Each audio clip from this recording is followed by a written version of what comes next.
Víctor Eddie Mateo está con nosotros como siempre, como todos los miércoles.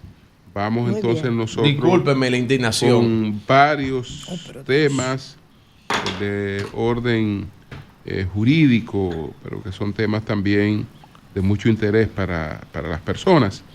Entonces, Víctor Eddie, aunque no está en la agenda, hoy está esta decisión de 2 abogadas condenadas por litigio temerario.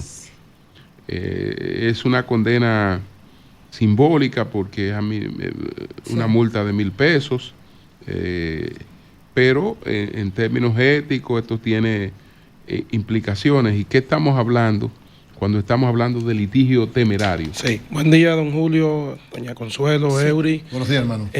Mi estimado Virgilio, Manuel, a Nayib y a Pedro que andan por ahí, a todos. Saludos, Víctor. Discúlpame el exabrupto. No, tranquilo, esto es parte de... es una, como usted dice, no es la primera vez que sucede. ¿Es la primera vez? No es la primera vez. Incluso se ha sancionado con montos mucho más altos. Pero como dice don Julio, se trata de una sanción simbólica por lo pírrico que es de apenas 1,000 pesos, pero sí manda un mensaje de buen comportamiento, ético, tanto dentro sobre todo, ¿verdad? En la sala de defensa de cualquier postura que uno como abogado tenga. Y esto ha tomado también mucho auge porque la propia ley 223 de casación aprovechó e incluyó un sinnúmero de aspectos sobre el litigio temerario. En la práctica sucede que muchas veces la propia Suprema conoce sobre juicios disciplinarios, pero como no es ajeno a nuestra realidad, de nuestro sistema judicial, lamentablemente se postergan y personas que han sido sancionadas incluso por el Colegio de Abogados con inhabilitación, precisamente, ¿verdad?, por actuaciones no éticas, muchas veces apelando y recusando jueces, esto dura una eternidad. Pero esto es un buen indicio para recordarnos a nosotros, los profesionales de la toga y el birrete, que nos debemos a comportamientos éticos adecuados, y si ellas quieren apelar, bueno, hay cómo apelar esa decisión. Bueno, este era un caso de un divorcio. Sí. Entonces, eran abogadas que se especializan en esto, de divorcio, pero en el caso de una de las partes, apretando a una de las partes hasta niveles se pasó, que tenga que resolver rápido. ¿El Consejo del Poder Judicial fue eso? No, este fue el presidente de la Corte Civil y Comercial. Civil y Comercial. Sí. Es una decisión Díaz Villalona, sí, señor. Víctor, ¿de qué estamos hablando con la cuestión de los préstamos de peloteros dominicanos en Grandes Ligas? Yo quería que llamáramos a Rafael Díaz, pero bueno, será en otra ocasión. Sí. Mire qué está sucediendo y es preocupante. Y esto a raíz de que tanto en la Cámara de Diputados como en el Senado hay iniciativas. Ustedes escucharon lo que hemos tratado de zorrillazo, pero también hay otros proyectos e iniciativas en la Cámara de Diputados que van más o menos en el mismo tono.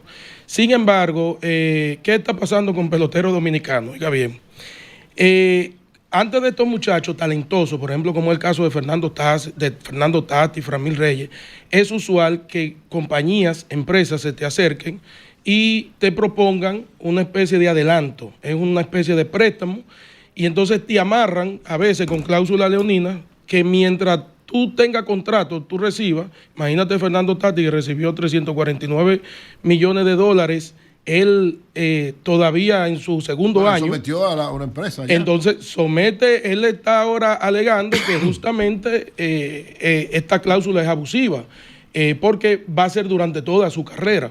Él tiene que pagarle un 10% cada vez que a Fernando Tati mensualmente le deposita el equipo de San Diego. Un 10% va, claro, después de los descuentos de ley y todo eso, va al bolsillo de la empresa. Una empresa que le hizo un préstamo. Sí, pero se lo hacen entonces antes. Ahí va la falta de educación, la falta de formación, que por eso resalto el proyecto de Zorrilla, que no solamente es un tema del fideicomiso, sino de que se se puedan formar estos muchachos, y a uno le sorprende porque la familia de Fernando Tati, por ejemplo, son personas bien formadas. Tenían recursos. Y tenían recursos, es decir, que a ti te sorprende cómo esto, pero hay otros muchachos que no tienen la misma oportunidad educativa, la misma formación que la familia de Tatis y sin embargo se han visto envueltos. Entonces están hoy en día al grito.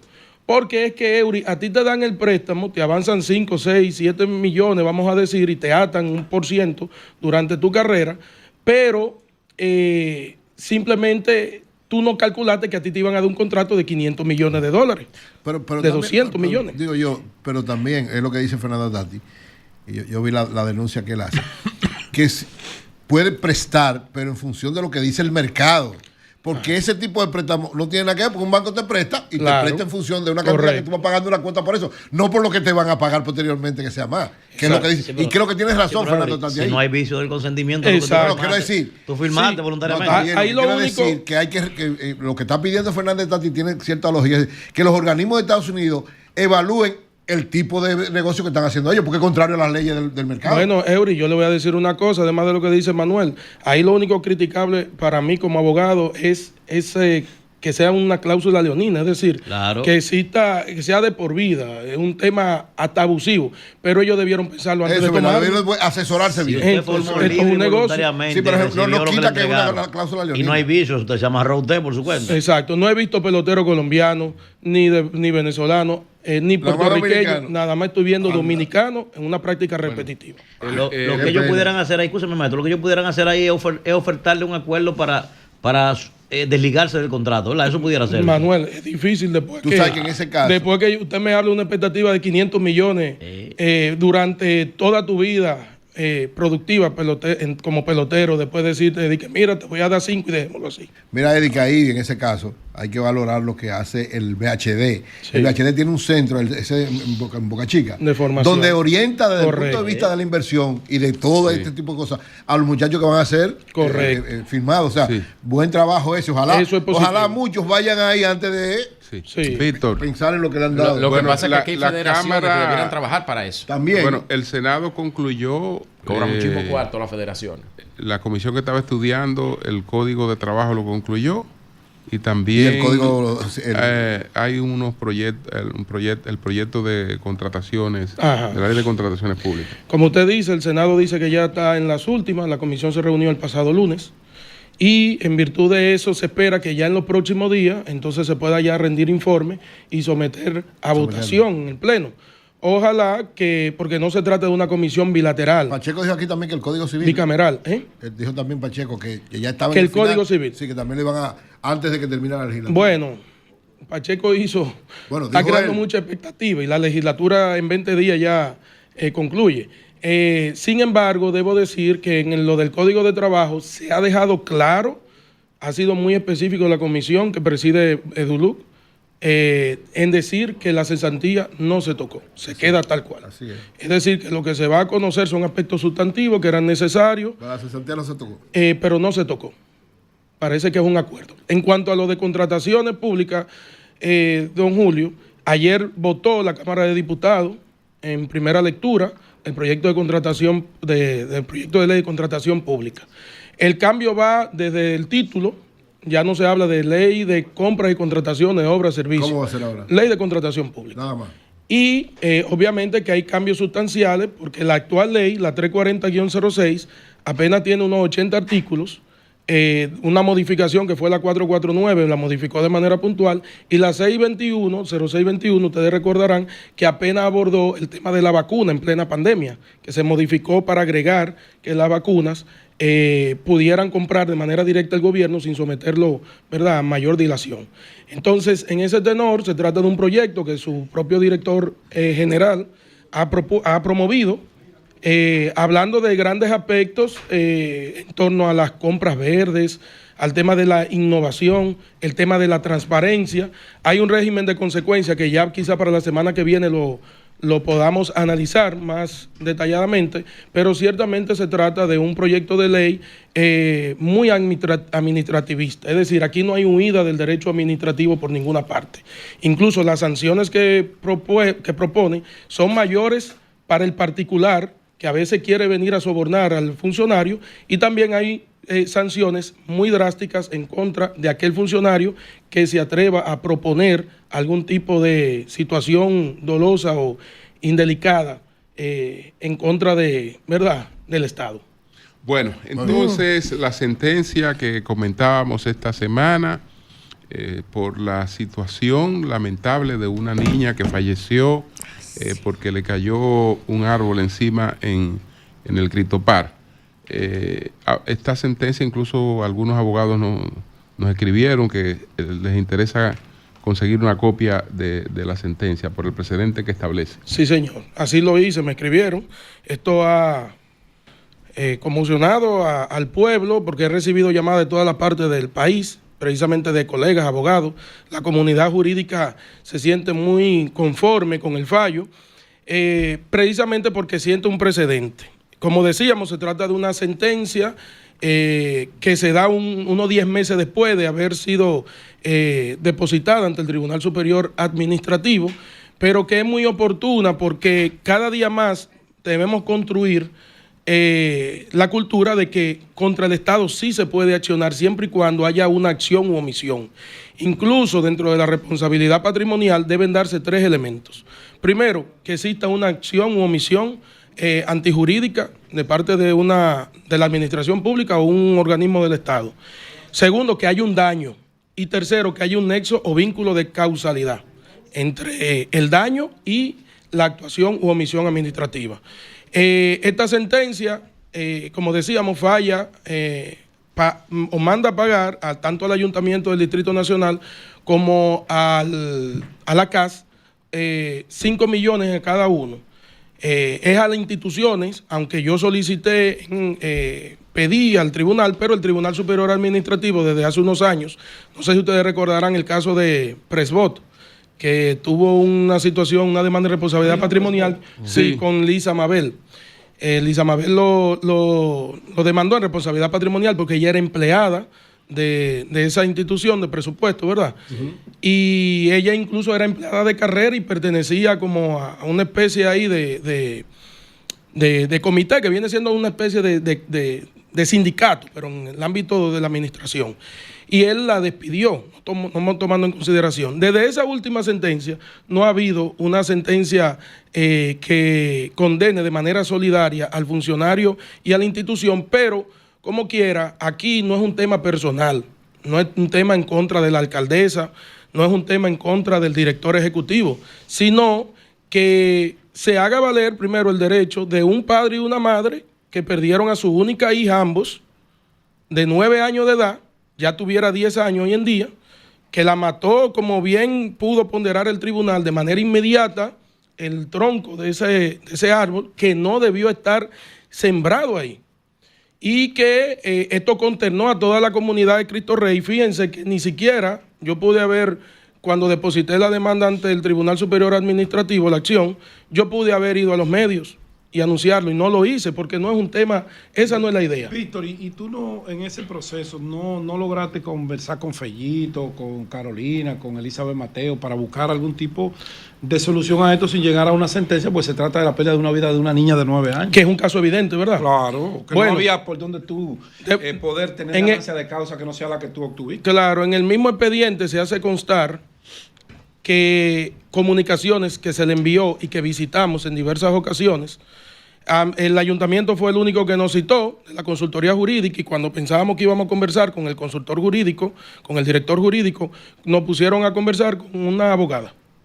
Entonces ya ustedes ven el carácter que ellos le dieron. Ellos querían que nosotros le enviáramos todo lo que nosotros teníamos, nuestras pruebas, y yo creo que no soy tan tonto, ¿verdad?, para enviarle lo que yo tengo. Ahora, ellos, en virtud del artículo 19, literal, de la ley 17607 del Distrito Nacional y los municipios, se establece claramente que el ayuntamiento tiene la obligación de normar, supervisar y vigilar todo lo concerniente al espacio público. Y en cuanto a la CAS fue la que llevó a cabo a través de una empresa privada la construcción del parque. Yo creo que ante un caso tan triste, un caso tan lamentable como este, yo creo que ninguna de las dos instituciones deberían recurrir esa sentencia y deberían acercarse a los familiares para tratar de resolver ese tema. Hasta el día de hoy, don Julio, mis estimados amigos, no he recibido ningún acercamiento ni llamada. Y eso se sabe en el país entero. Todos los medios. Entonces esto quiere decir que pudieran recurrirla. Sí. Claro, pueden recurrirla, porque el TCA es una instancia única y obviamente existe la casación. Ahora yo le pregunto, don Julio, y le pregunto a todos ustedes, y le pregunto al pueblo dominicano que nos ve y nos escucha, ¿qué van a recurrir si la muerte ocurrió? Si fue un árbol, si la comunidad está ahí, si ellos saben lo que aconteció. Incluso vimos después que nosotros interpusimos la demanda ante el TCA, nosotros vimos cómo la alcaldesa empezó como a tomar ciertas medidas en el ayuntamiento, pero el daño ya de estos dos padres fue provocado. La muerte está ahí de su única hija, de su niña. ¿Tú sabes una cosa, Víctor? Sí, señor. No me convence. Bueno. No me convence porque es muy difícil, yo fui regidora, Sí. mantener un control a ese nivel que se está exigiendo de los árboles. ¿Tú entiendes? O sea, yo entiendo, la justicia puede haber actuado justamente, pero es muy difícil cuando tú tienes toda la responsabilidad de una comunidad, de una ciudad, etcétera, tú mantener niveles de controles a ese nivel que tú estás exigiendo.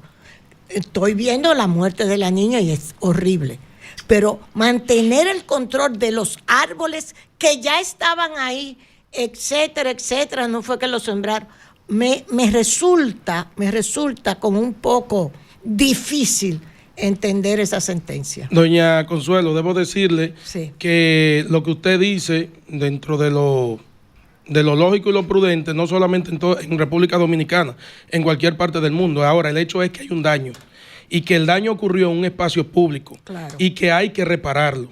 Y que fíjese, reitero, que no es un tema particular en contra de la gestión de la alcaldesa.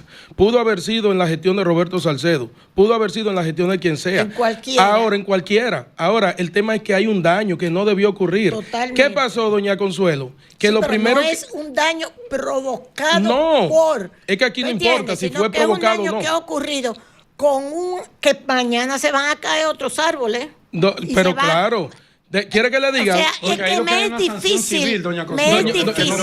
Eso no es un tema penal. Penal no hay nada. Porque No. Ni la alcaldesa, No. ni el director de la casa, ni la gente encargada del parque tenían la intención de que eso ocurriera. Correcto. Eso es una negligencia. Es un tema. Es que no es ni siquiera negligencia, Sí, es que doña tú Consuelo. no puedes Sí, doña, prever sí. antes. Sí. Negligencia es cuando tú dices, ese árbol se va a Oiga, caer que lo que pasa, y yo no lo Consuelo, voy a lo que pasa es que ahí a eso dejar. estaba sometido o a un sea, proceso me de resulta construcción. difícil Correcto. comprender ese entorno. Mire, para que no le resulte ¿Para tan dónde difícil? esté la justicia? No estoy hablando. Bien. O sea, escuche, no sé, oiga me esto, resulta terminemos. difícil. Sí. Para que no le resulte tan difícil Sí. comprender. Lo que pasa es que eso estaba en proceso de construcción, toda el Correcto. área, y se hicieron movilizaciones de Correcto. árboles, movilizaciones de tierra, que obviamente cuando usted mueve tierra aquí, afecta a la que está aquí. Correcto. Y debió haber una previsión. Correcto. Debió Bien. haberla. Doña Consuelo, Sí. se distingue en materia jurídica entre fuerza mayor y caso fortuito. Ok. El tribunal evaluó, porque nosotros depositamos una certificación del INDOMET, Instituto Dominicano de Meteorología, donde decía claramente que ese día ni estaba lloviendo, ni había ventarrones, ni había un tema de catástrofe nacional. Ellos depositaron otra posteriormente donde hablaban de la situación del país, de que si había lluvia o no.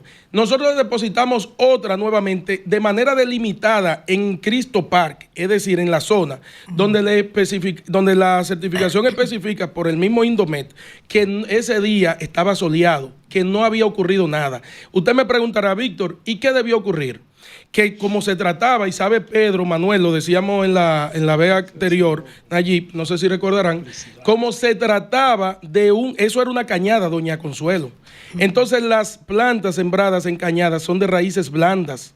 Toda esa previsión debieron tomarla en consideración Bien. los constructores, Está bien. Bueno, y pues, no lo hicieron. Bueno, señores, pues muchas gracias. Yo lo que quiero pedirle, don Julio, discúlpeme Sí. por último, es que por la connotación de este caso, este equipo no me deje solo en esto. No, claro. Porque se trata de una niña que no sabemos si mañana Hay que apoyar. iba a ser doctora, si iba a ser bailarina, si iba a ser cantante, si iba a ser deportiva. Es una vida. Aquí no se está cuantificando el daño, no es la vida. El monto de los 5 millones no es la vida. Es el daño moral y emocional que le causa a los padres de su única hija. Bueno, pues muchas gracias, Víctor. Víctor, Reni y Mateo, muchas gracias. No Muchas puede gracias, ser Víctor. indolente ante ese caso. Cambio fuera.